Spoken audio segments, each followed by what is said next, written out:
Welcome to the show. I'm Elizabeth Naumovski. Now, have you ever wondered why we fall for romance scams? Is this an issue of insecurity, maybe too much self-confidence, or even both? And what about debt? We keep accumulating debt and we know it's not good for us, but we're still impulse shopping. What is happening to us? Are we becoming a society of self-destruction? Let's find out. Today, I'm joined by Dr. Jelena Kecmanovic, who is a clinical psychologist, director of Arlington, DC Behavior Therapy Institute, and an adjunct professor, psychology department at Georgetown University. Dr. Jelena, thank you so much for coming back on the show. Welcome. It's so good to see you again. Thank you so much for having me on the show. It's great to see you again. Now, what I want to do is I want to talk to you. You and I have talked about these sisters, Shelley Frost and Linda Young. Linda was scammed $150,000. It was a romance scam. And I did a show with them recently, and I talked to the ladies, and I said, you know, if you could have a psychologist's ear, what would you ask? So the number one question was, you know, scammers look for successful, educated targets. So clearly these individuals have a good decision-making process in some parts of their lives because they're successful. So what makes one vulnerable to being scammed, especially a romance scam? Well, I would like to start just a little broader in answering the question because, just what you said, we are surprised to find out that our friends or, somebody we see on TV who is generally really successful, maybe has done really well in school, in their work, maybe, become even famous in some ways. Or if we are such person, we're surprised to find that they're not exactly behaving in the same way in all domains of their life. It's interesting, a phenomena in psychology that I think Western psychology in particular has just more recently recognized, that we are, within ourselves, so intra-individually within ourselves, we are not as consistent creatures as we would like to think of ourselves. The sort of example of that, a joke might be, how come, I had a client whose husband was literally like a space scientist, he worked for one of the space agencies, and he was a space scientist. And she would get so frustrated and talk to me and say, how he can do this like amazingly intricate, complicated, advanced thing at work, and he cannot put his socks into a hamper. He cannot, in the evening, come home and just not put him here, but put him in a hamper, not put him, everywhere around the house. And so, it's not just that this, husband of hers is passive aggressive or, doesn't care about his wife, because he was actually otherwise a very loving husband. They had a good relationship. It's that we are not, consistent completely in different domains of life. And sometimes when we actually use a lot of our resourcefulness, energy, psychological willpower for certain domains of life, we actually can be a little depleted, and we don't have the same resources in other areas of life, right? So somebody who is incredibly successful, who uses, again, a lot of these, energies that we bring as human beings, to her work, for example, and, all of this stuff that makes her successful at work, she comes home and just, wants to let go, wants to let her guard down, wants to just, not be watchful, and, always, on kind of, walking on eggshells and being suspicious and checking everything 5 times. She wants to, be a different person, basically, right? In her personal life, in her private life, wants to give in a bit to the sort of fantasy of love and romance, right? So I actually don't find that surprising at all, that somebody who would be, very, very successful and otherwise very prudent and careful and, would check things in one domain of life wouldn't necessarily be the same person in another domain. So we have about 20 seconds before we go to commercial break. And I wanted to mention this. A lot of people say, I'm really smart. This will never happen to me. And they're so wrong. They are wrong. They're wrong. It can happen to anybody. It can happen to anybody and everybody, just if the circumstances basically are right, So we will be right back with Dr. Kecmanovic to talk more about romance scams and how we can deal with it.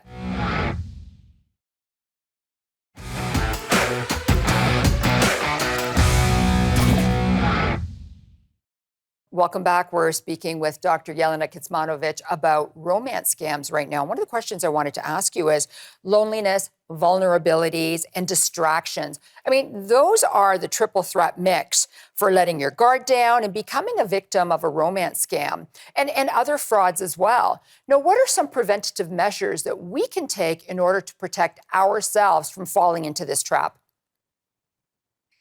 I think the number one thing I would say is listen to your friends. The most I think dangerous path toward getting sucked into into a romance scam or something that's secretive, exploitative relationship of any kind, is when women or anybody else, they start engaging with somebody online, and then they themselves maybe feel a little bit that this is not quite okay, and they feel like they need to keep it secret, and then they don't talk about it, to their family, to their friends. They're keeping it secret. And sometimes, the people who they're interacting with are, of course, very much encouraging secrecy, and sometimes even requesting secrecy.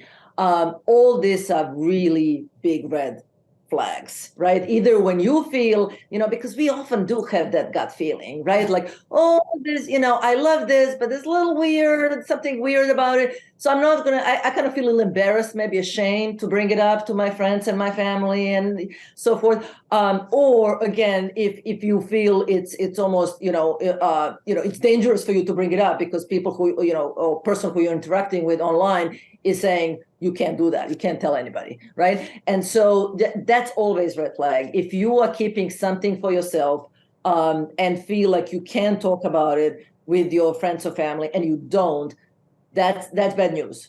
Talk to friends and family. Talk to friends.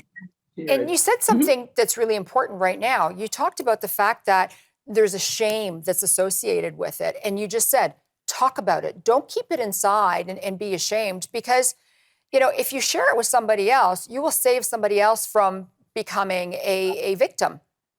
Absolutely. And, the shame just grows, multiplies in secrecy, right? We think, that when we are ashamed, we want to, of course, hide away from the world, right? We want to hide that part of ourselves that we are ashamed of from the world. And yet, when we don't sort of push ourselves a little bit to share, it just grows and grows and grows, and then we become more secretive and so forth. So I think that's a big red flag. Another thing I would say is notice when you are starting to use these online interactions and as distraction from from feeling lonely, from feeling sad, from feeling disappointed, from feeling exhausted, maybe grieving, maybe feeling lost, whatever negative, unpleasant feelings you might be feeling. It's very human and natural to want to distract yourself with something. I mean, we all do it. We do it, with Netflix, and we do it with a glass of wine, and going down the rabbit hole on the internet. And some of these things are more harmful than others. So when it comes to any kind of potentially harmful distractions, just be mindful. Watch yourself as you kind of getting sucked in. Sometimes I say the best sign is like if half an hour or an hour has passed and you look at your watch and say, oh, wow, I thought it was like half an hour earlier. I lost sense of time completely. That's not a good sign. That's a really good point. And what I want to ask you is, so are romance scam victims, do they use the same techniques that leaders of like cult leaders use in order to get you entranced? The good ones probably. the good ones do, right? I mean, there are certain characteristics, of course, of all the leaders who are able to get their victims, quote unquote, right, to believe anything and everything, right? They tend to be extremely charismatic. They tend to be also very good at reading people, at figuring out relatively quickly people's vulnerabilities, and then exploiting them, right? So they're good listeners. They get to know people again very quickly and are able to push the buttons. So yes, they are the con artists of this type. They're very skillful in certain ways. So when we come back, we will be speaking to Dr. Jelena Kecmanovic about more of romance scams and the psychology behind it all when we return after this break.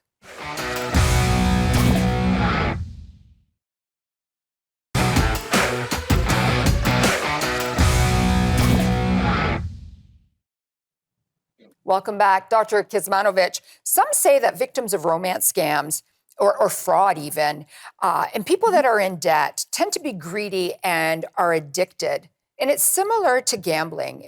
Is this true? Is there a truism to this? I wouldn't say that's the similar patterns I'd play. I mean, with the gambling, depends what level you're talking about. I think we all gamblers to some extent or the other. But I have worked with people who are who are really compulsive gamblers who have a lot of things in their life disappear from their life, from like the professionally, personally, and so forth. Gambling takes place of all the of doing a lot of other things in life. Plus, of course, they go in debt. But that's I think very different. It has almost a flavor of what we call in psychology behavioral addiction. You feel really compulsion to do this in any moment. You might feel a little stressed at work, or you are even bit tired in the evening, get home, and this is your escape, and you feel just this compulsive urge to go and spend hours and hours and hours and hours. So again, you don't get yourself in trouble just because you go in debt. That's obviously the big problem in the end. But it's this it sucks time. It takes you away from your life otherwise. So it has a compulsive nature that it seems to me that a lot of people who fall for online scams don't have that sort of compulsive urge to engage with people online or send them money and so forth. It's a much slower, gradual process where people slowly find themselves really mailing more and more money or sending more money to somebody who has made them feel good about themselves. So when we are feeling depressed or anxious, you talked about fixes of impulse shopping, and this gives us a short-term high. However, we're left with long-term financial issues. And the problem with this is when we fall deeper into debt, our stress and anxiety levels just get higher and higher. And similarly, we may overeat. We may drink too much, consume more cannabis, become glued to our phones or obsessed with social media, all in an attempt to distract ourselves from negative feelings and avoid dealing with problems. How do we recognize when these avoidance strategies become problems in their own right? And how can we reduce them instead of using more coping methods? Yes, well, first I want to normalize that we all of us, again, distract from time to time. And, we all have become, in a way, victims of the technology age, right? And so there are more, there have always been ways to distract yourself from your negative feelings. There are just, many, many, many more ways these days. So it's not easy. First of all, I want to say that it's really not easy to resist the temptation. The temptations are everywhere, in every way. And so, I think, being very intentional and deliberate and mindful is the way to go. And you can do that, at 6 p.m. or 8 p.m. in the evening when you're tired. We just got back home and the kids are screaming. That's not the time to say, oh, let me be intentional and, and so forth. No, you do it on a weekend when you sit either with yourself or with your, people you live with, your roommates, your people, your partner, your family members, and say, okay, how are we going to, design our home and our living so that we are not tempted as often, right? That can take all kinds of variants, but one thing that I recommend to people, it's called like a family media plan. That maybe at 10 o'clock p.m. everybody in home, including teens, God forbid teens, but teens too, but adults and parents have to set an example. You turn off the internet. And we can do anything else, but we cannot do anything that involves internet, right? Which of course limits dramatically these distractions that can get us in trouble in so many different ways. But it also forces us to interact with each other and with books and with other things in a very different way. So you've got to sort of be intentional, when you're feeling good, when you're relaxing on a weekend, to set up a plan that kind of is foolproof, so that you don't have to make all those decisions when you're exhausted, when you're tired, when you're vulnerable, when you're sad, right? It's just at 10 or 11 p.m. the internet shuts down and you make it automatic, and there are no exceptions, right? If somebody really has to finish an assignment or whatever, they can go to a coffee shop and finish it, But it's about really stepping back when we're feeling okay about ourselves, and with ourselves or with others, make a plan. And hold that thought. We'll be right back.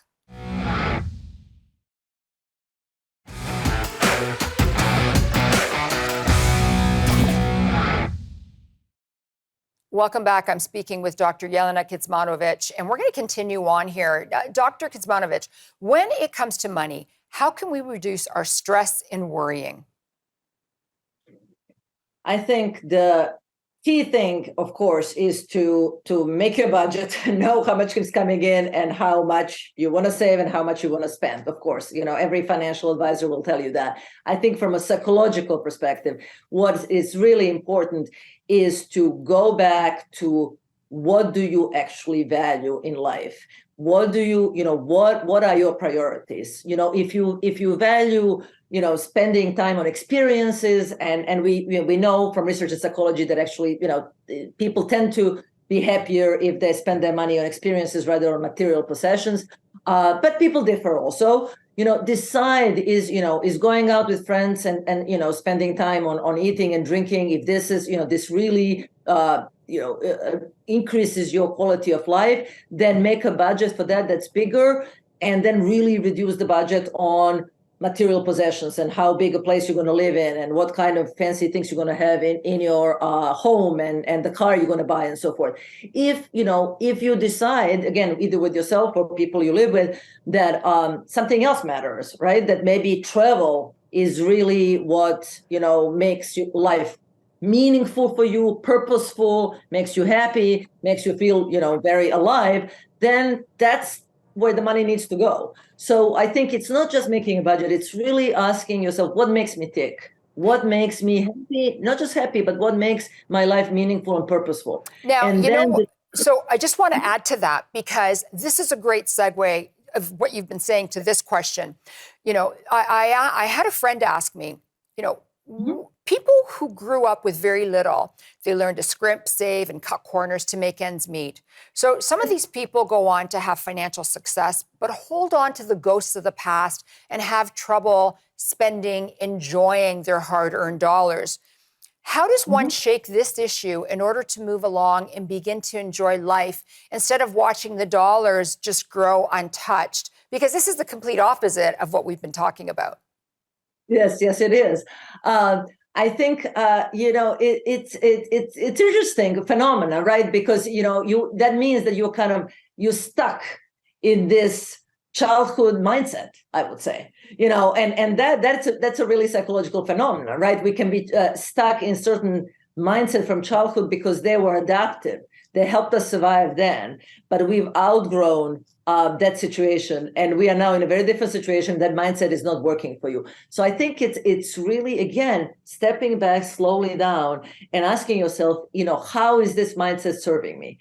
We all, in the end of the day, have limited amount of time on this earth. People who, keep saving money, it's usually for, well, one day I will use it for this. One day, I'll use it for that. I think what's really important is to remember that we don't know how long we have on this earth, and whether whatever beliefs we have about afterlife, all we know really for sure is how this life is going to look like.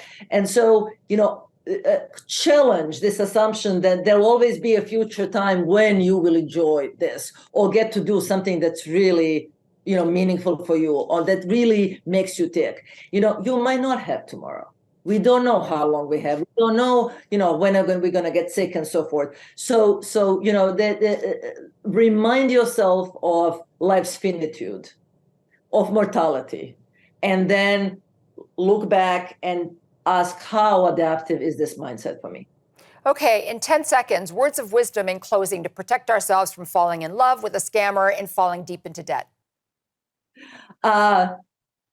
Slow down and become mindful of where you are, what you're doing, and why are you doing what you're doing in that moment. And don't just get sucked into mindless activity of any kind. Thank you so much, Dr. Kecmanovic. It was so great to see you.